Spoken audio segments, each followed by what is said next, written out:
และประสิทธิภาพการบริหารจัดการทรัพยากรน้ำเพื่อรองรับสถานการณ์ภัยแล้งและฝนทิ้งช่วงปี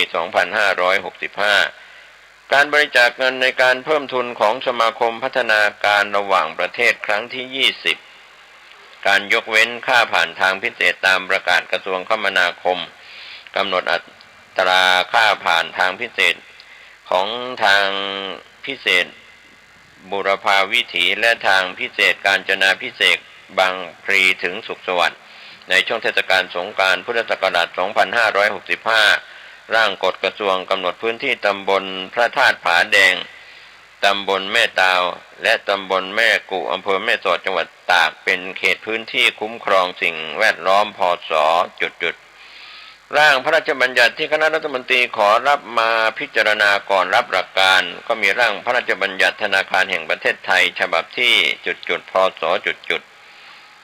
ร่างพระราชบัญญัติที่คณะรัฐมนตรีขอรับมาพิจารณาก่อนรับหลักการมีร่างพระราชบัญญัติภาษีสรรพสามิตฉบับที่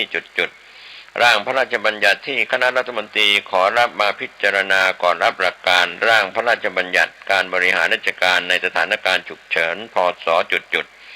ร่างพระราชบัญญัติที่คณะรัฐมนตรีขอรับมาพิจารณาก่อนรับหลักการร่างพระราชบัญญัติแก้ไขเพิ่มเติมประมวลกฎหมายแพ่งและพาณิชย์ฉบับที่พศ.ครับก็เป็นส่วนที่ผลการพิจารณารายงานการพิจารณาศึกษาเรื่องรูปแบบการแก้ปัญหาความยากจนแบบมุ่งเป้ากรณีศึกษาประเทศจีนและอินเดียของคณะกรรมการแก้ปัญหาความยากจนและลดความเหลื่อมล้ำวุฒิสภาร่างประกาศกระทรวงมหาดไทยเรื่องการให้ใช้บังคับผังเมืองรวมจังหวัดสระบุรีพศ.ครับก็เป็นมติคณะรัฐมนตรีที่ออกมา29 มีนาคม 2565 นะครับก็เป็นเรื่องราวติดตามข้อมูลข่าวสารได้จากพี่น้องสื่อมวลชนทุกแขนงสาขาจากส่วนกลางและส่วนภูมิภาควันนี้ข่าวชาวบ้านหมดเวลาลงขอบคุณพี่น้องสื่อมวลชนทุกแขนงสาขาทั้งส่วนกลางและข่าวภูมิภาคข่าวภายในประเทศข่าวจากต่างประเทศท่านที่อ่านหนังสือพิมพ์ออนไลน์ผ่าน www.9hnanews.com ท่านก็จะได้รับทราบข้อมูลประจำวันขอทุกคนทุกท่านอากาศร้อนอบอ้าวลดความใจร้อนสร้างความชุ่มชื่นในหัวใจด้วยยิ้มวันละนิดจิตแจ่มใสทำจิตใจให้เบิกบานท่านกำลังรับฟังสถานีวิทยุสาธารณะจังหวัดเชียงใหม่คลื่นพัฒนาคุณภาพชีวิต FM 92.25 เมกะเฮิรตซ์บริหารและจัดการโดยวัดป่าแดงมหาวิหารส่งกระจายเสียงจากเลขที่71หมู่ที่14บ้านใหม่หลังมอตำบลสุเทพอำเภอเมืองจังหวัดเชียงใหม่รหัสไปรษณีย์50200หมายเลขโทรศัพท์0818818815690520000636-7อันเป็นที่รักที่นับถือของทุกเจ้าทุกสารทิศทุกท่านทุกคนถึงเท่าแก่นุ่งกำใจยิ่งวันนี้รายการตะกินนกะแห่งธรรมะสเพเหระอันน้อยน้อยได้มาพบมาปะกับพ่อออกแม่ออกญาติโยม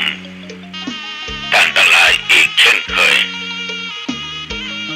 ก็ได้มาพบปะกันเป็นประจำทุกวันในวันเวลาเดียวกันนี้แล้วก็ณต่างสถานีวิทยุแห่งนี้ต้องขอขอบใจต่อแม่ออกพ่อออกทุกท่านทุกคนเป็นอย่างมากเนอะเอาละต่อไปนี้ก็ตามที่เราได้ปฏิบัติมาจะต้องไหว้พระสวดมนต์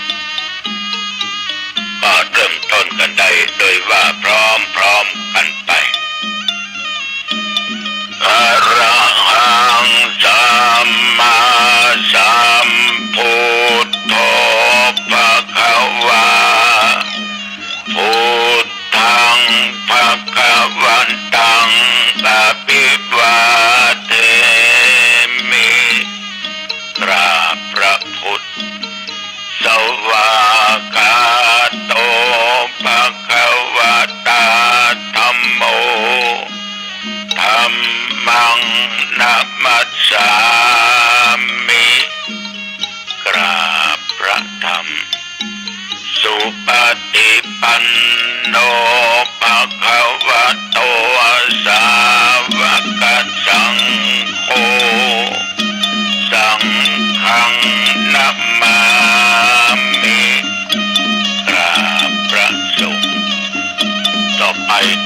นมัสการนะโมตัสสะภะคะวะโตอะระหะโตสัมมาสัมพุทธัสสะนะโมตัสสะภะคะวะโต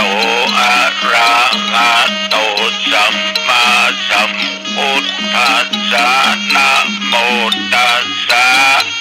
ภะคะวะโตอะระหะโตสัมมาสัมพุทธัสสะพุทธังสรณังคัจฉามิธัมมังสรณังคัจฉามิสังฆังสรณังคัจฉามิตุติยัมปิพุทธังสรณังคัจฉามิตุติยัมปิธัมมังสรณังคัจฉามิตุติยัมปิสังฆังสรณังคัจฉามิตติยัมปิพุทธังสรณังคัจฉามิตติยัมปิธัมมังสรณังคัจฉามิตติยัมปิสังฆังสรณังคัจฉามิพ่อแม่พี่น้องญาติโยมเมื่อตะวันวานีกรมอุตุประกาศว่าเที่ยวบริเวณวัดและใกล้เคียงวัดหนองตองจะมีลมแรงมีฝนตกเวลาประมาณทุ่มนิดหน่อย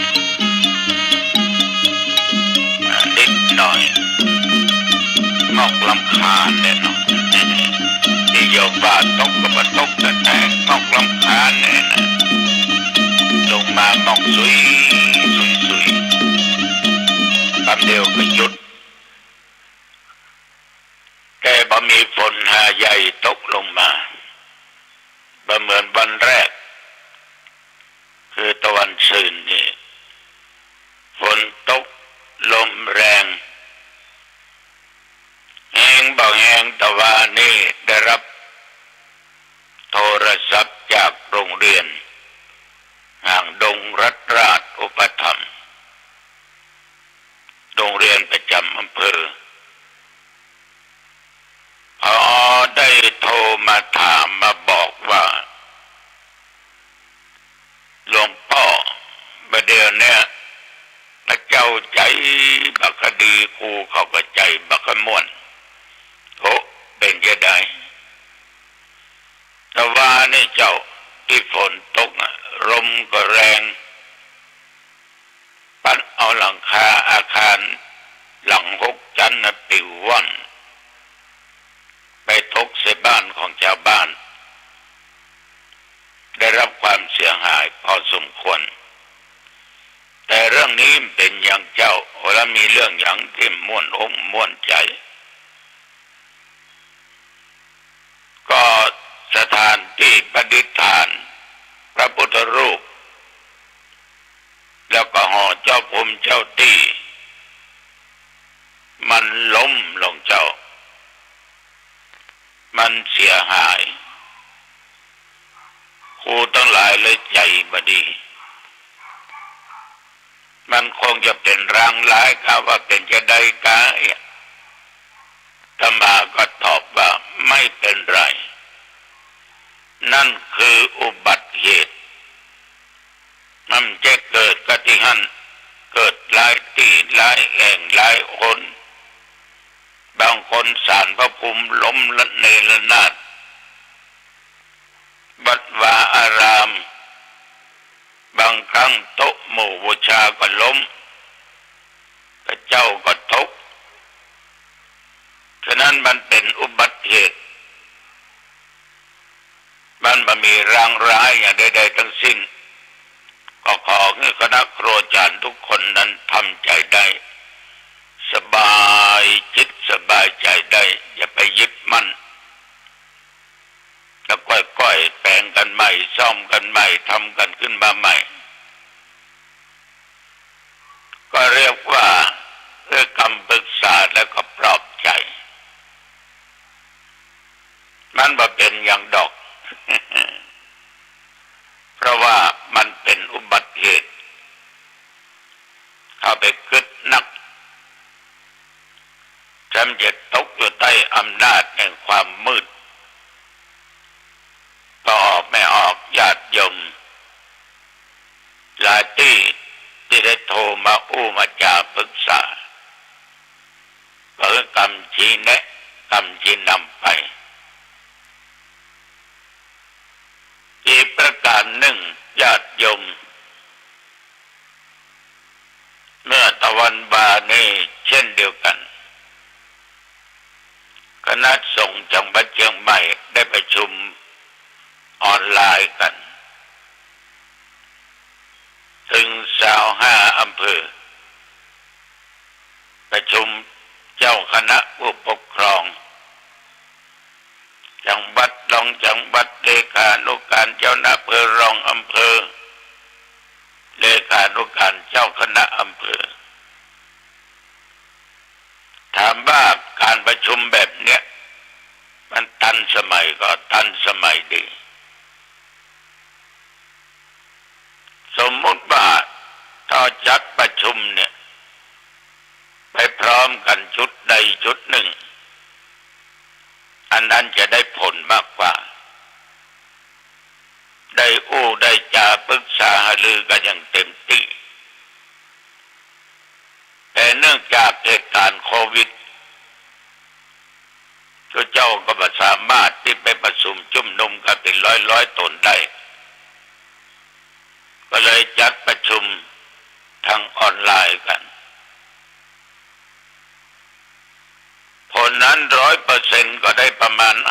50-60%เพราะว่าเครื่องเทคโนโลยีต่างๆนั้นบางทีเกิดบางทีดีบางทีล่ม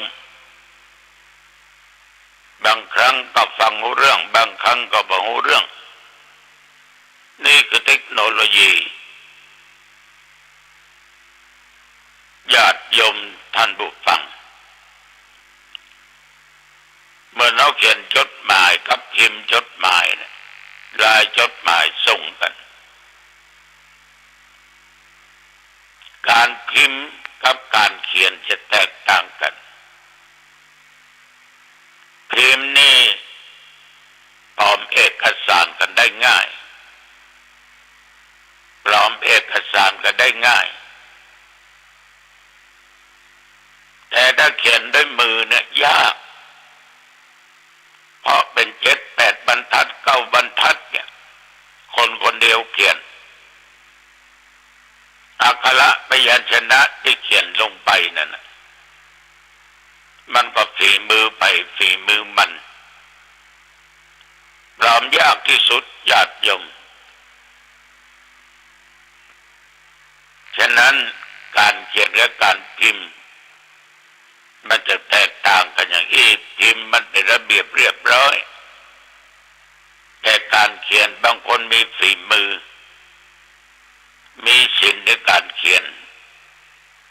งดงามช่องไฟได้เป็นวรรคเป็นตอนตัวหนังสือหัวบอดอ่านได้ง่ายสะดวกสบายฉะนั้นการประชุมออนไลน์นั้นญาติโยมก็มีค่า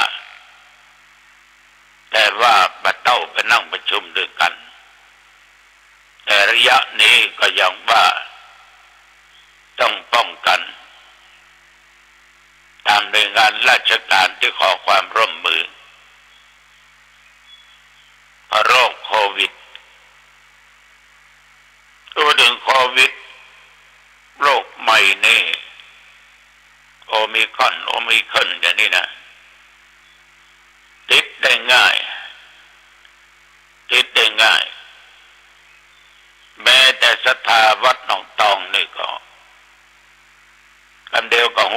ลงมงนั้นก็ได้หัวข่าวลงมงนี้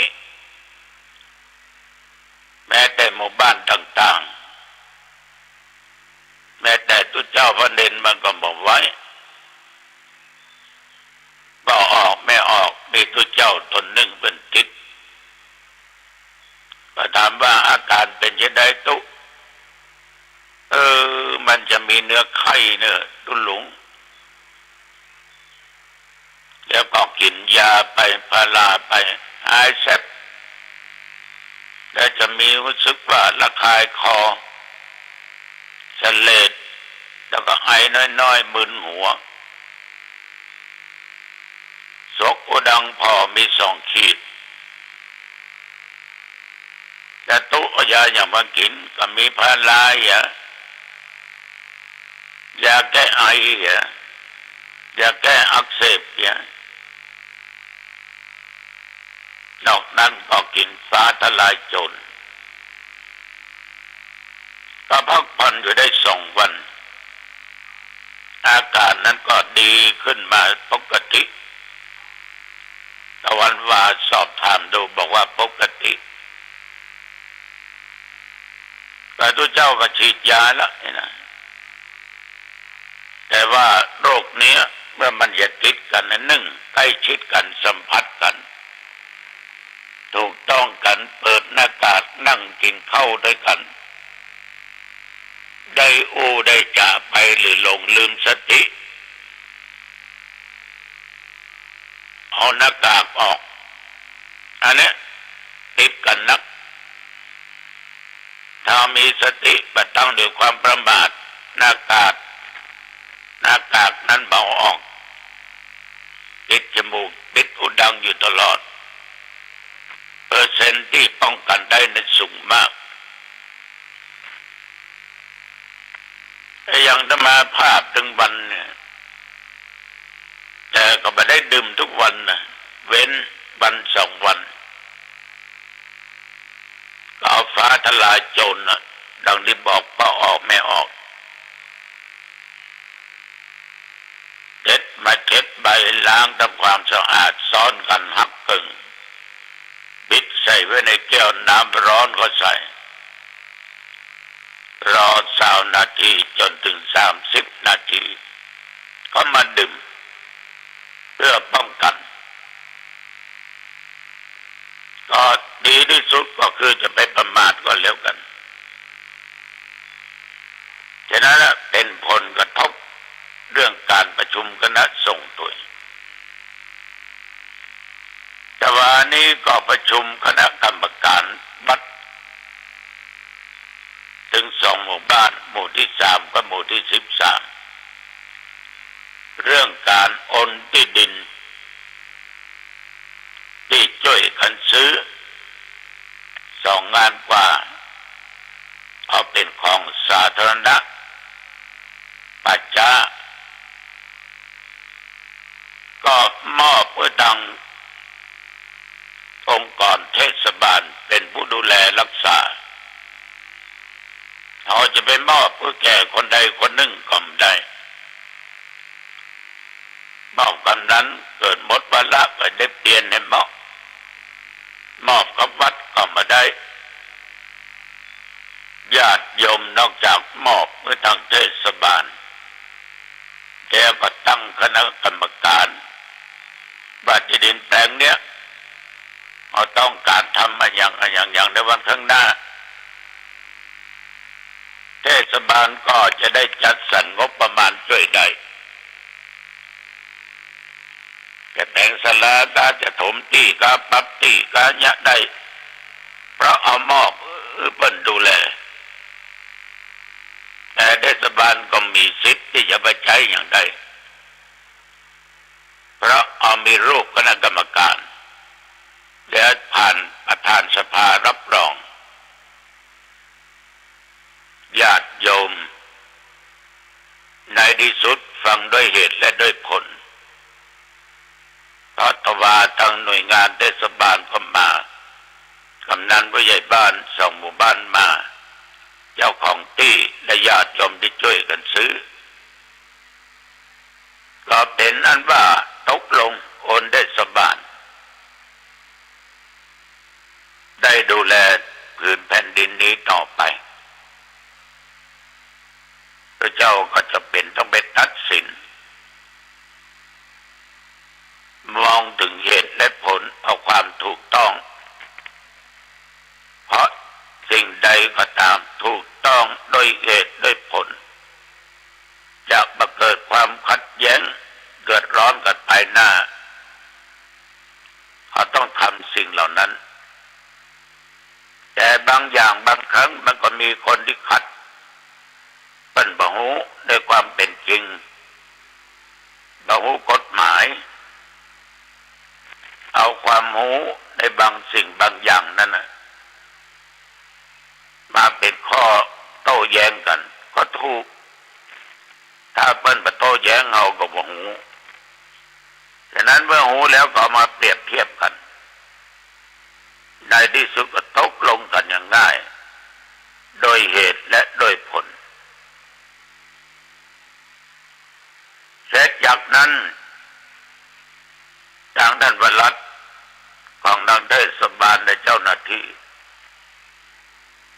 ก็มามาจาปรึกษาหารือเกี่ยวกับงานที่จะต้องสร้างคือสร้างลูกเจ้าป่อมโนในเวียงมโนญาติโยมโดยไปหาข้อมูลกันมาว่าเจ้าป่อมโนเนี่ยเกิดในยุคใดสมัยใดกี่ร้อยปีมีเหตุการณ์เกี่ยวเนื่องกันอย่างไรบุคคลนี้สำคัญอย่างไรทำไมชาวบ้านชาวจองจึงกราบจึงไหว้เลี้ยงเป็นประจำแต่การสำคัญเดือนจีปีใหม่เมืองเหนือเป็นจะไปเลี้ยงกินลาบแกงอ่อมกันผลหมากหลากไม้กันก็สืบเสาะหาเขาพอสมควรว่าเจ้าป่อมโนเนี่ยเกิดในยุคนั้นสมัยนั้นแต่อันร้อยปีก็จะมาสเก็ตภาพคนสมัยนั้นรูปร่างลักษณะสูงต่ำดำขาวอย่างใดแต่งกายอย่างใดต้องหาภาพต่างๆมาประกอบนี่ก็ได้ปรึกษากันแล้วจะสร้างขึ้นมาแต่อาตมาบอกว่าไม่ได้สร้างที่วัดเนอะหรือสร้างสถานที่เหมาะที่ควรไปสร้างในวัดนั้นก็นอกจากอนุสาวรีย์ครูบาอาจารย์อันนั้นก็ต้องออกจากเขตวัดก็ตกลงกันมีที่สร้างไว้เป็นที่อุ่นใจเป็นที่ไว้ที่สาของศรัทธาเท่าแก่นของคำแปลยิงทั้งอดีตและปัจจุบันเนี่ยญาติโยมแต่ว่าก็มีหลายเรื่องที่ต้องมานั่งนั่งจากันสนทนากันแต่การที่เราได้มาปรึกษาหารือเกี่ยวกับกิจการงานนั้นมันเป็นสิ่งที่ดีมากๆเพราะมันจะต้องหาเหตุและหาผลหาความยุติทุกสิ่งทุกอย่างเมื่อมันมียุติลงมติหันชอบด้วยกันนั้นมันก็เป็นสิ่งที่หมดข้อกังขาแล้วทุกอย่างนั้นจะต้องมีลายเซ็นผู้ที่เข้าร่วมประชุมต้องเซ็นรับรองในการประชุมด้วยเพื่อเป็นหลักฐานเก็บไว้เป็นหลักฐานว่าเนี้ยมีคนมาร่วมประชุมตอนนี้ชื่อนั้นนายนั้นนางนั้นได้มีมติตกลงกันเป็นอย่างนี้ฉันทะกันเป็นอย่างนี้พอออกไม่ออกกันความยุ่งยากที่มันจะเกิดขึ้น มันมีครั้งหนึ่งอาตมาเข้าร่วมประชุมในงานราชการทุกองค์กรประชุมกันณที่ว่าการอำเภอก็มีเจ้าหน้าที่หลายคนที่ได้เสนอเรื่องราวต่างๆขึ้นมาฝ่ายหนึ่งหันชอบฝ่ายหนึ่งบ่หันชอบมาอีกครั้งก็เป็นทกเป็นเถียงกันคนเสนอก็ลืมกรรมเก่าไปหลายสิ่งหลายอย่างในที่สุดอาตมาบอกว่าหยุดอย่าไปโต้เถียงกันคราวที่แล้วกันจะได้ลืมไปหมดละอย่างใดก็มาอยากก็เอาว่าอยากอาตมาก็เอาเครื่องบันทึกเสียงที่อาตมาใช้บันทึกเสียงธรรมเนี่ยเปิดให้ญาติโยมฟังตกใจเนี่ยคนเราบางครั้งได้ไว้แล้วแต่มาเปลี่ยนแปลงทำไมเป็นอย่างนั้นถ้าเปลี่ยนแปลงทางที่ดีนั้นดีถ้าเปลี่ยนแปลงในทางไม่ดีก็จะเกิดการขัดแย้งขึ้นแล้วเอาเทปนั่นนะมาเปิดให้ญาติโยมฟังก็ตกตะลึงกันเป็นหมู่จะมาจะใส่ถุงพลาสติกไว้ให้ถึงมัน นะเพื่อความขัดแย้งเกิดขึ้นของเรื่องต่างๆก็ว่าภายในและภายนอกอันเนี้ยยอมทั้งหลายบางอย่างบางครั้งคนเราได้จาอย่างออกไปแล้วกลับคำถ้ามีหลักมีฐานมันจะกลับไปที่ไหนก็จ้างเถอะมันต้องหนีความเป็นจริงแบบพ้นอาตมาภาพถืออย่างเดียวว่าจริงคือจริงไม่จริงคือไม่จริงของจริงต้องเป็นของจริงไม่ใช่ของเก๊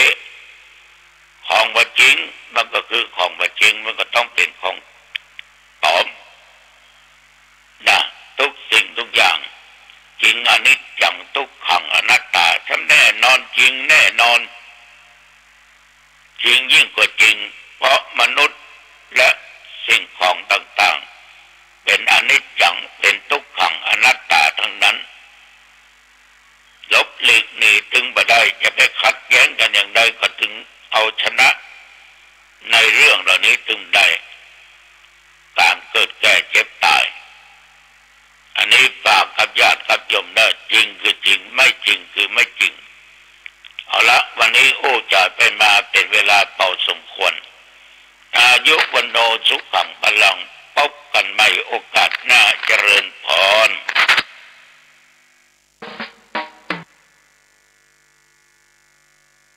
สวัสดีครับท่านผู้ฟังที่เคารพ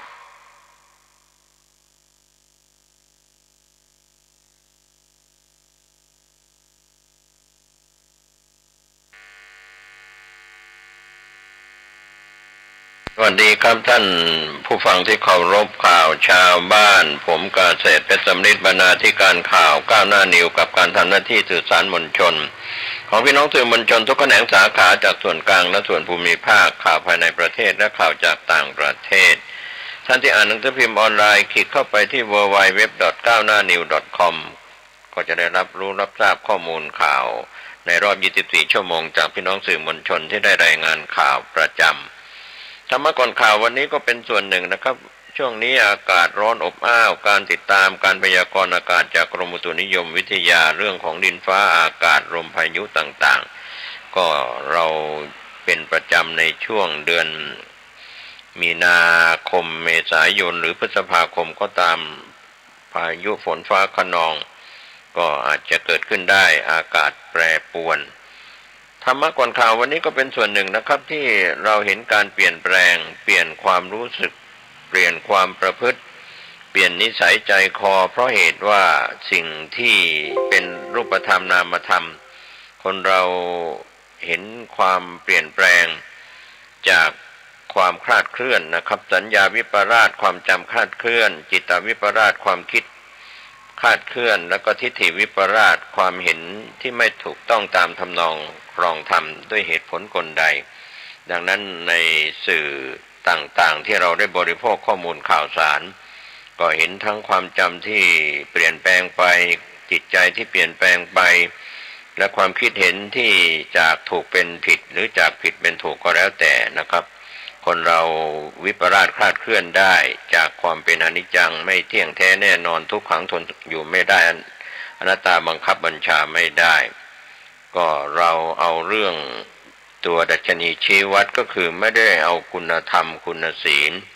ปากถือศีลเรียกว่ามือถือสากปากถือศีลมือถือสากเพื่อจะตำข้าวแต่ไม่ได้ตำปากถือศีลแต่ก็ไม่ได้รักษาศีลอะไรก็แล้วแต่ในภาพรวมของมนุษยชาตินะครับในภาพรวมก็เราก็ไม่ได้ไปเจาะจงกระทบกระแทกใครนะครับแต่ว่าเป็นเรื่องที่เราควรจะคิดว่าความจำที่จำอะไรมาผิดๆก็เปลี่ยนแปลงได้นะครับความที่จิตใจหรือสมองสั่งงานอะไรที่คิดอะไรมาผิดๆก็เปลี่ยนแปลงได้แล้วก็ความเห็นผิดก็เปลี่ยนแปลงเป็นความเห็นถูกต้องตามทำนองครองธรรมวันนี้เราอาจจะมีความเชื่อมั่นตนเองสูงไม่ฟังผู้อื่นปรหิตาผู้อื่นปรโตโคสาปัจจัยจากการฟังคนอื่นบ้างเขาคิดว่าตัวเองทำถูกไม่ได้ทำผิดก็ไม่ได้ฟังวินยูชนผู้เป็นผู้รู้ที่ภาษาพระว่าสุวิชชาโนภวังโหติผู้รู้ดีเป็นผู้เจริญเสียงนกเสียงกาเสียงจิ้งจกตุ๊กแกทักทายก็นักปราชญ์ก็ยังฟังว่าภาษาสัตว์ว่าอย่างไรภาษาคนว่าอย่างไรอากัปกิริยาที่แสดงออกนะครับไม่พอใจทำตัวแบบคล้ายๆว่ารักษาความไม่พอใจเก็บกดไว้ภายในแต่สารที่หลั่งออกมาจากความไม่พอใจนั้นก็ทำให้เป็นมลทินหน้าตาก็เศร้าหมองหน้าตาไม่ใบไม่ผ่องใสอย่างนี้เป็นต้นเป็นตัวอย่างก็เรื่องราวต่างๆเหล่านี้เราปกปิดตัวเองไม่ได้ความคิดภายในอุชุกตาซื่อตรงซื่อสัตย์หรือคดโกงไม่รักษาคำพูดไม่รักษาสัจจะความจริงใจก็เป็นเรื่องราวที่น่าคิดว่าเราเปลี่ยนแปลงได้แต่เราอย่าเปลี่ยนแปลงจากถูกเป็นผิดจำเรื่องอะไรที่มันไม่เป็นเรื่องเป็นราวที่ไม่มีสาระไม่มีประโยชน์ก็ลืมไปเสียบ้างจำในสิ่งที่เป็นสาระเป็นประโยชน์นอกจากนั้นความคิดเห็นที่ไม่ถูกต้องตามทำนองครองธรรมเราก็ควรจะเปลี่ยนแปลงให้มาเป็นที่ยอมรับของสังคมโลกไม่ใช่สังคมเฉพาะประเทศไทยสังคมโลกเขาจะอยู่ร่วมกันเดินทางไปมาหาสู่กันไปทางด้านข่าวแรกวันนี้เดลินิวออนไลน์รายงานว่าบิ๊กตู่ยันไม่เกี่ยวกับผู้อำนวยการช่อง5ไขก๊อกเตือนเสนอข่าวรัสเซียยูเครนต้องระวังก็พลเอกประยุทธ์จันทร์โอชานายกรัฐมนตรีและรัฐมนตรีว่าการกระทรวงกลาโหมออกมายืนยันว่าไม่เกี่ยวกับพลเอกรังสีกิตติยานทรัพย์ลาออกผู้อำนวยการช่อง5ปมเสนอข่าวรัสเซียยูเครนเตือนต้องระวังผลกระทบประเทศเสนอข่าวตามเป็นจริงเดลินิวออนไลน์ได้รับการชี้แจง29มีนาคมที่ทำเนียบรัฐบาลพลเอกประยุทธ์จันทร์โอชานายกรัฐมนตรีและรัฐมนตรีว่าการกระทรวงกลาโหมยืนยันไม่มีส่วนเกี่ยวข้องภายหลังพลเอกรังสีกิตติยานทรัพย์ลาออกจากตำแหน่งกรรมการผู้อำนวยการใหญ่สถานีวิทยุโทรทัศน์กองทัพบกช่อง5ททบ5จากกรณีลงนามความร่วมมือเสนอข่าวรัสเซียถึงยูเครนโดยพลเอกประยุทธ์ชี้แจงว่าผมไม่เคยไปยุ่งเกี่ยวและไม่ได้เป็นผู้บัญชาการทหารบกแล้วซึ่งไม่ได้พูดถึงเฉพาะช่อง5แต่ขอพูดถึงทุกช่องเวลาออกข่าวโดยเฉพาะการวิเคราะห์อะไรมากๆเกินไปบางทีทำให้เกิดปัญหาในภาพรวมของประเทศดังนั้นการเสนอข่าวก็ให้เสนอตามความเป็นจริงปกติไปเพราะเราอยู่คนละภูมิภาคและ ข้อสำคัญเราอยู่ในองค์กรทั้งสหประชาชาติและองค์กรต่างๆที่เราเป็นสมาชิกหมดจึงต้องระมัดระวังทำอย่างไรไม่ให้เกิดผลกระทบกับประเทศของเราขอให้เห็นใจด้วยเมื่อถามว่านายกรัฐมนตรีไม่สบายใจต่อเหตุการณ์นี้หรือไม่พลเอกประยุทธ์กล่าวว่าเป็นเรื่องภายในททบ5รัฐบาลมีนโยบายอย่าไปร่วมขัดแย้งแต่ให้เสนอข่าวด้วยข้อเท็จจริงบางเรื่องไม่เหมาะสมที่ไปวิพากษ์วิจารณ์เนื่องจากไม่เกิดประโยชน์กับประเทศไทยครับก็เป็นเรื่องราวผู้ใหญ่ในบ้านในเมืองออกมาติงกันในสิ่งที่ถูกต้องไม่ถูกต้องอย่างไรก็เป็นการรายงานข่าวจากเดลินิวออนไลน์ไปทางด้านข่าวผู้จัดการออนไลน์รายงานข่าวว่าอย่าด่วนเติมน้ำมันดิ่ง8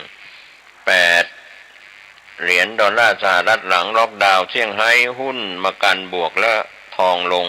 จับตาความขัดแย้งยูเครนถึงรัสเซียราคาน้ำมันดิ่งหนักเกือบ 7% ในวันจันทร์ที่ 28 มีนาคมที่ผ่านมาหลังจีนสั่งล็อกดาวน์เซี่ยงไฮ้ศูนย์กลางด้านการเงินท่ามกลางความกังวลต่อการแพร่ระบาดของโควิด -19 ส่วนวอลสตรีทปิดบวกในกรอบแคบๆจับตาการเจรจาระงับความเป็นปรปักษ์ระหว่างรัสเซียกับยูเครนขณะที่ทองคำขยับลงสัญญาน้ำมันดิบเวสเท็กซัสอินเตอร์มีเดียตหรือไรซ์สวีทครูดงวดส่งมอบเดือนพฤษภาคมลดลง 7.94 ดอลลาร์ปิดที่ 105.96 ดอลลาร์ต่อบาร์เรลด้านเบนทะเลเหนือลอนดอนงวดส่งมอบเดือนพฤษภาคมลดลง 8.17 ดอลลาร์ปิดที่ 112.48 ดอลลาร์ต่อบาร์เรลราคาน้ำมันดิ่งลงหลังจากจีนชาติผู้บริโภคพลังงานรายใหญ่ที่สุดอันดับ2ของโลกสั่งล็อกดาวน์เซี่ยงไฮ้แบ่งเป็น2ระยะเพื่อดำเนินการตรวจเชื้อไวรัสโคโรนาสายพันธุ์ใหม่เป็นเวลา8 วันหลังพบเคสผู้ติดเชื้อตัวกลายพันธุ์โอมิครอนแบบไม่แสดงอาการรายวันสูงสุดนับตั้งแต่เกิดการแพร่ระบาดหนังสือพิมพ์ไฟแนนซ์ไทม์รายงานว่ารัสเซียกับยูเครนจะหารือเพื่อยุติความเป็นปรปักษ์ในการเจรจาที่ตุรกีในวันอังคารที่ 29 มีนาคมและร่างเอกสารไม่ได้บรรจุข้อเรียกร้องหลัก3 ข้อในเบื้องต้นของรัสเซียได้แก่กำจัดระบอบนาซีปลดอาวุธและปกป้องทางกฎหมายคนพูดภาษารัสเซียในยูเครนทางเคมรินไม่ได้แถลงใดๆตามหลังการรายงานข่าวของไฟแนนซ์เช่นไทยเพราะฉะนั้นจึงไม่สามารถยืนยันได้ว่ามันเป็นความจริงด้านตลาดหุ้นสหรัฐปิดบวกในกรอบแคบๆวันจันทร์ที่ 28 มีนาคมที่ผ่านมาได้แรงหนุนจากหุ้นของเทสลาบทบังการปรับตัวของหุ้นกลุ่มพลังงานและธนาคารในขณะที่รัสเซียกับยูเครนเตรียมเจรจาสันติภาพแบบเจอหน้ากันเป็นครั้งแรกในรอบกว่า2 สัปดาห์ดาวโจนส์เพิ่มขึ้น 94.65 จุดปิดที่ 34,955.89 จุด S&P เพิ่ม 32.46 จุด Net DAXเพิ่มขึ้น 185.60 จุดและปิดที่ 14,354.94 จุดก็หุ้นของเทสลาอิงทะยาน 8.03% กลายเป็นตัวหนุนสำคัญของ S&P 500 และ NASDAQ หลังเผยว่าจะขอมติที่ประชุมผู้ถือหุ้นประจำปีเพื่อเพิ่มจำนวนหุ้นสามัญของบริษัทด้วยวิธีการแตกหุ้นอีกครั้งหนึ่งตามทฤษฎีการแตกหุ้นไม่ได้ทำให้มูลค่าของบริษัทเพิ่มขึ้นแต่อย่างใดแต่การแตกหุ้นมีผลทำให้ราคาต่อหุ้นลดลงทำให้นักลงทุนรายย่อยสามารถเข้าซื้อหุ้นได้ด้วยเงินที่น้อยลงนะครับก็เป็นเรื่องราวที่ทางทีมข่าวได้ชี้แจงเพิ่มเติมว่าดัชนีพลังงานของ S&P 500 ขยับลง 2.56% กลายเป็นภาคที่มีผลแย่ที่สุดในการซื้อขายวันจันทร์ที่ 28 มีนาคมที่ผ่านมาหลังราคาน้ำมันดำดิ่ง จากการล็อกดาวน์เซี่ยงไฮ้ศูนย์กลางการเงินของจีนที่ก่อความกังวลทางอุปสงค์ส่วนราคาทองคำวันจันทร์ที่ 28 มีนาคมปิดลบหลังดอลลาร์แข็งค่าในขณะที่นักลงทุนจับตาสถานการณ์ความขัดแย้งระหว่างรัสเซียกับยูเครนโดยราคาทองคำโคมิกงวดส่งมอบเดือนเมษายนลดลง 14.40 ดอลลาร์ปิดที่ 1,939.80 ดอลลาร์ต่อออนซ์ก็เป็นการรายงานข่าวจากต่างประเทศโดยข่าวรอยเตอร์มาเก็ตวอตนะครับที่ทางผู้จัดการออนไลน์ได้รายงานข่าวจากต่างประเทศกันเข้ามาข่าวคืบหน้าเ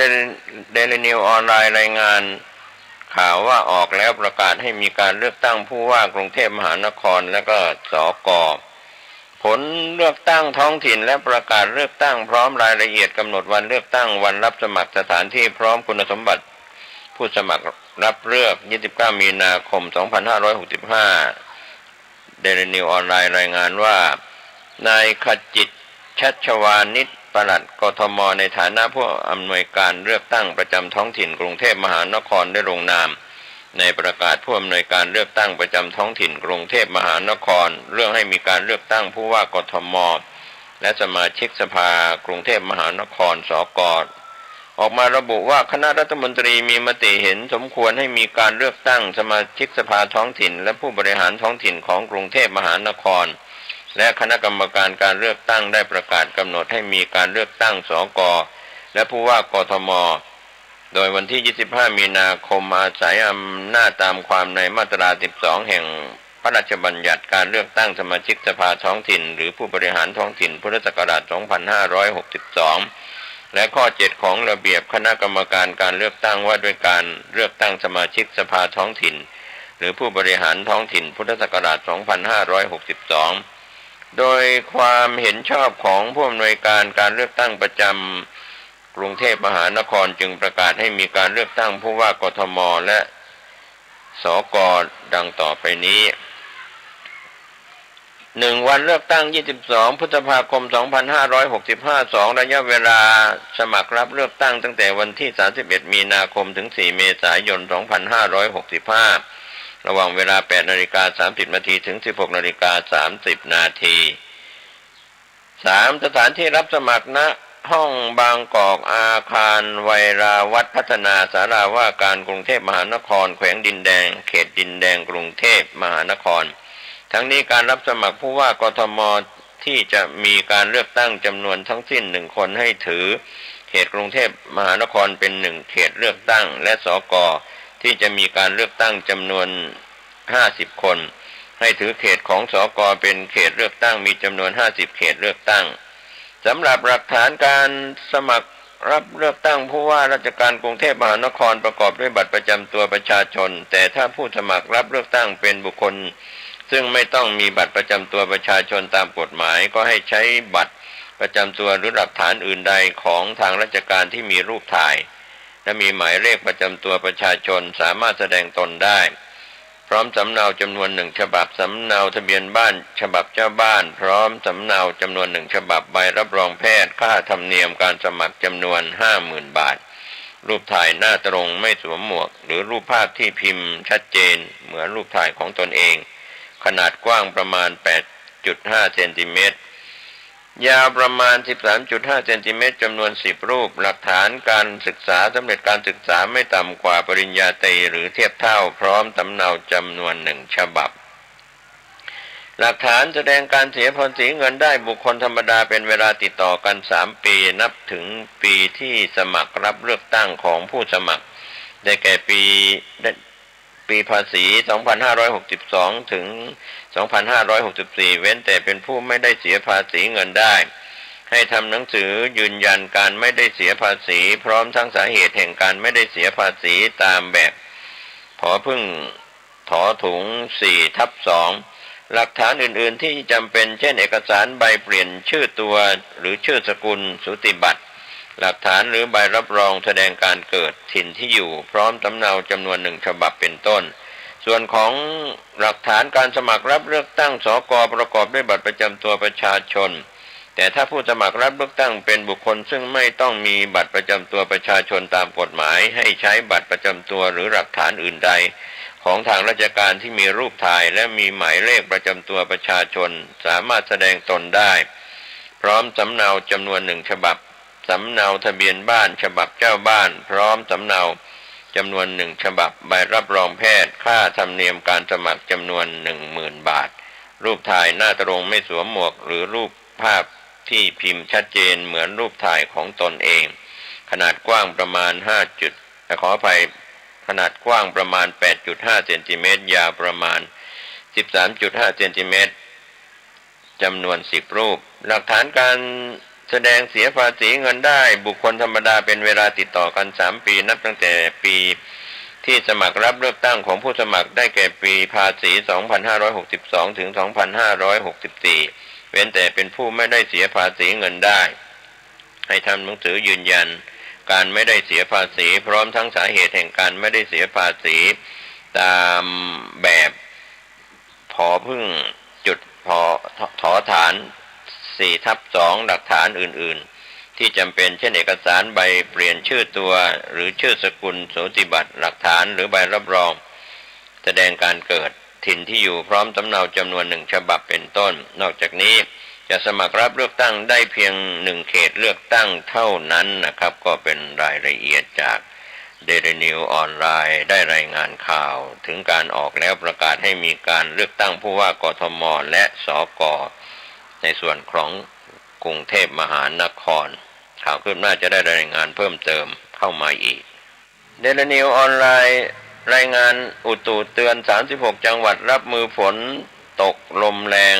กรุงเทพมหานครอากาศร้อนกลางวันฟ้าหลัวกรมอุตุนิยมวิทยาเผยความกดอากาศสูงหรือมวลอากาศเย็นกำลังปานกลางจากประเทศจีนยังคงปกคลุมภาคตะวันออกเฉียงเหนือ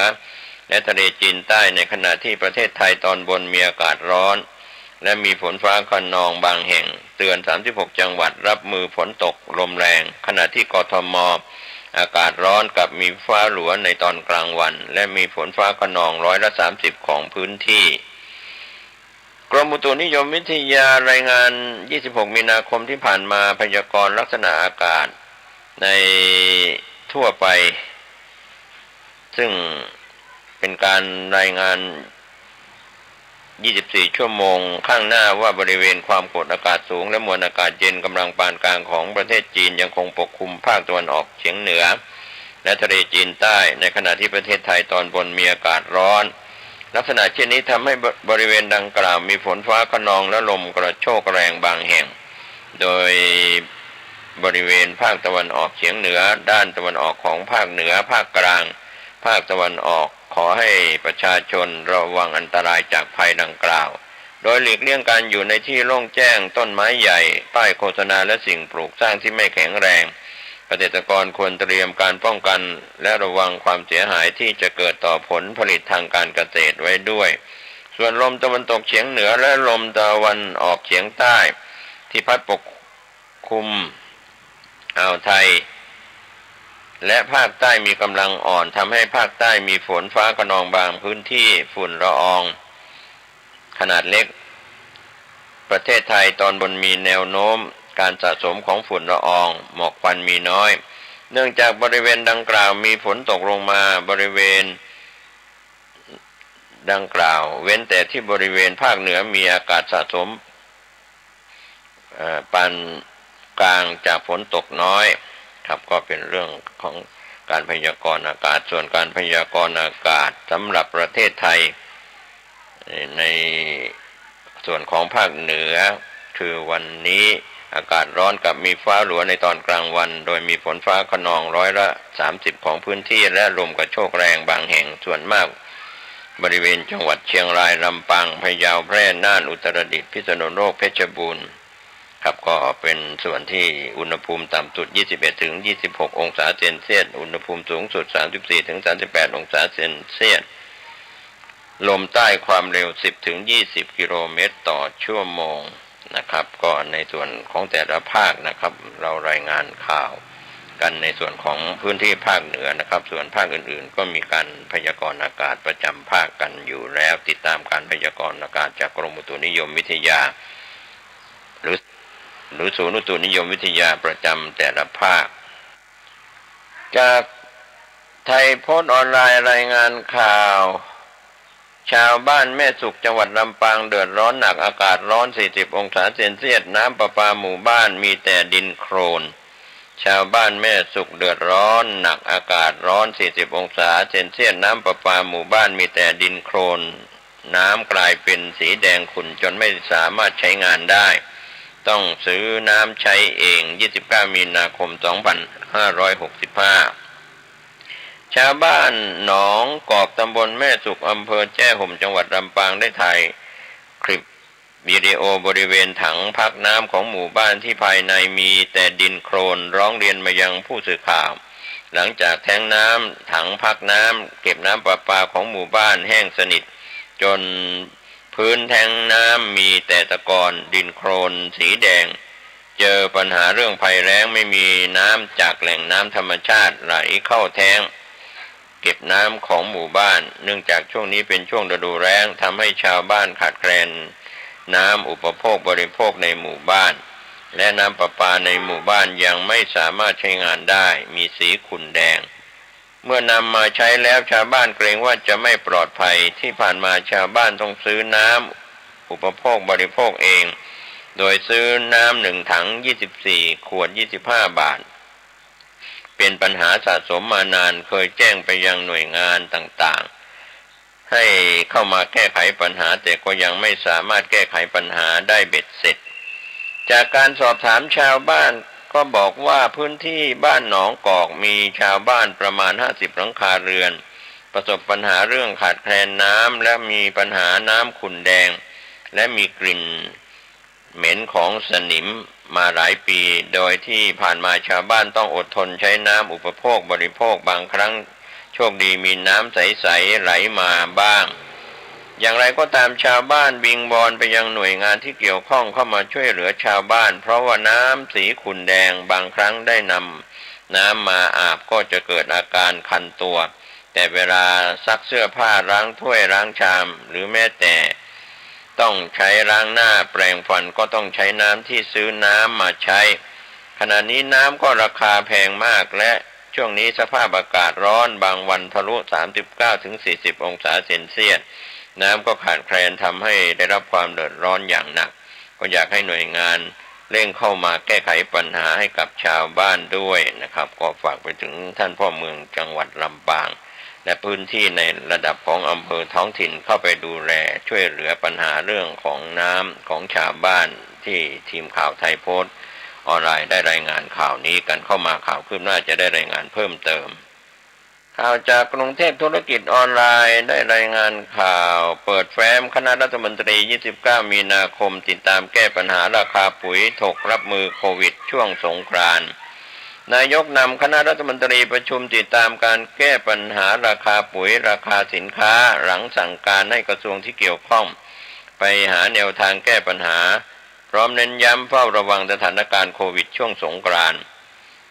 คมนาคมก็ชงยกเว้นค่าทางด่วนถึงมอเตอร์เวย์ช่วงเทศกาลหลายเส้นทางรายงานข่าวจากทำเนียบรัฐบาลได้ชี้แจงว่าการประชุมคณะรัฐมนตรี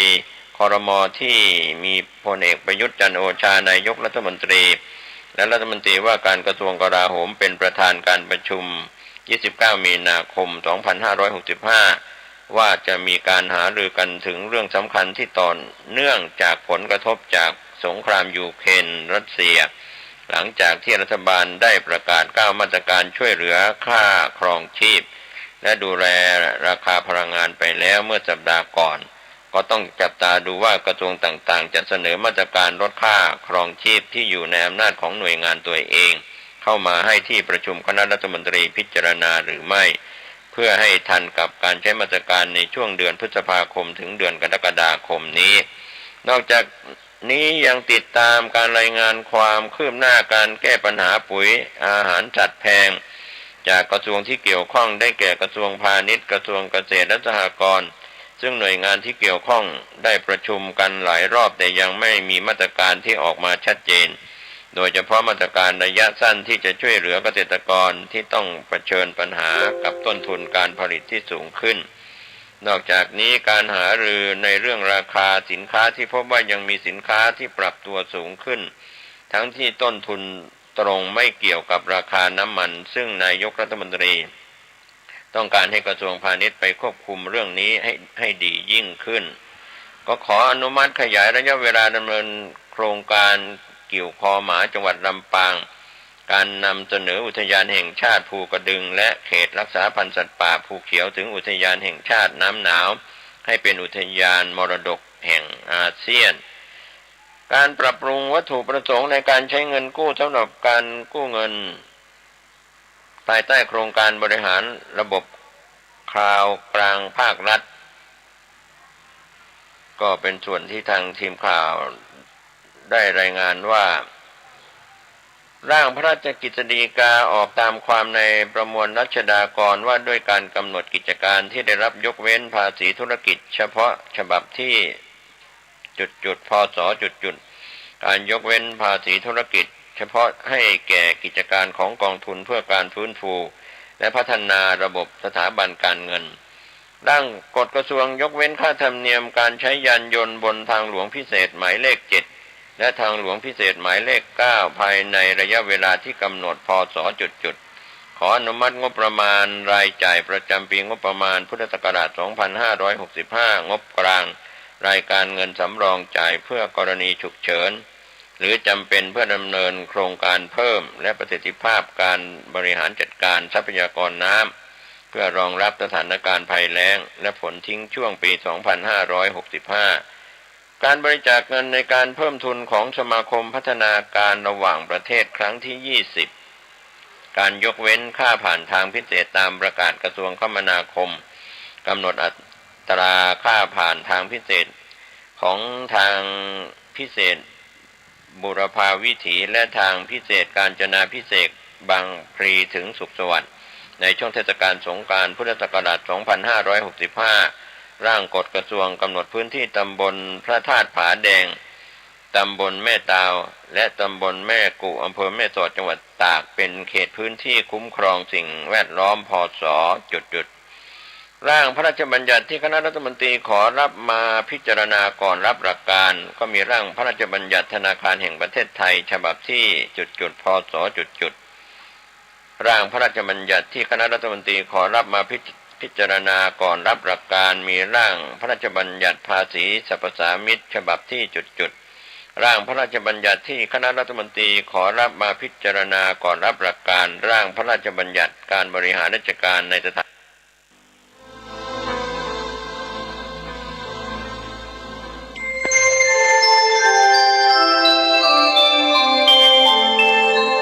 ขณะนี้ท่านกำลังฟังสถานีวิทยุกระจายเสียง FM 104.5 เมกะเฮิรตซ์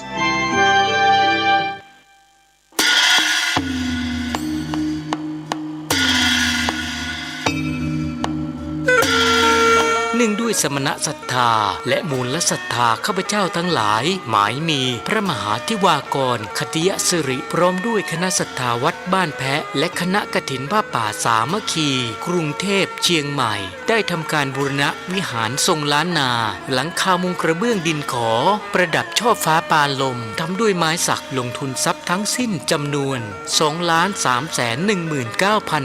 2,319,600 บาทถ้วนและได้ทำการก่อสร้างอุโบสถเสร็จสิ้นเมื่อปี 2561 ได้รับพระราชทานวิสุงคามสีมาเป็นที่เรียบร้อยแล้วพร้อมจะจัดงานผูกพัทธสีมาปิดทองฝังลูกนิมิตบัดนี้การบูรณะวิหารล้านนาและการก่อสร้างอุโบสถได้สำเร็จเรียบร้อยแล้วสมณศรัทธาและมูลศรัทธาข้าพเจ้าทั้งหลายเห็นสมควรให้มีการสมโภชเฉลิมฉลองเพื่อแสดงออกถึงความปีติยินดีเป็นไปตามประเพณีนิยมและเพื่อจักได้ถวายเป็นถาวรวัตถุไว้ในบวรพระพุทธศาสนาสืบต่อไป กำหนดการวันที่ 1 เมษายน 2565 เวลา 9 นาฬิกาคณะศรัทธาวัดบ้านแพะตกแต่งดาเครื่องไทยทานพระสงฆ์จำนวน 10 รูปสวดมาติกาทำบุญทักษิณานุปทานเวลา 19 นาฬิกาพระสงฆ์จำนวน 9 รูปเจริญพระพุทธมนต์สวดมนต์ตันสมโภชพระพุทธรูปวันเสาร์ที่ 2 เมษายน 2565 เวลา 9 นาฬิกา 39 นาทีพระสงฆ์จำนวน 29 รูปเจริญพระพุทธมนต์สืบคาถาหลวงแบบล้านนาวันอาทิตย์ที่ 3 เมษายน เวลา 9 นาฬิกาเป็นต้นไปอาราธนาหัววัดต่างๆทั้งในอำเภอและต่างอำเภอแห่ต้นครัวทานเข้าร่วมทำบุญตลอดวันที่ 4 เมษายน เวลา 13 นาฬิกาทำพิธีตัดหวายลูกนิมิตถวายไทยทานพระสงฆ์อนุโมทนาเป็นเสร็จพิธีในโอกาสอันเป็นมงคลนี้จึงขอเชิญท่านไปร่วมทำบุญอนุโมทนากับข้าพเจ้าทั้งหลายตามวันเวลาและสถานที่ดังกล่าวโดยพร้อมเพรียงกันงานนี้มีมโหรสพตามสมควร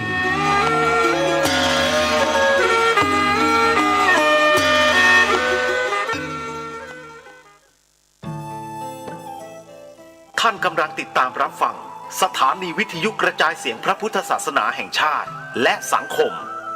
คลื่นเพื่อการศึกษาพระพุทธศาสนาและวัฒนธรรมระบบ FM 104.5 เมกะเฮิรตซ์รายการต่อไปเป็นรายการคดีโลกคดีธรรม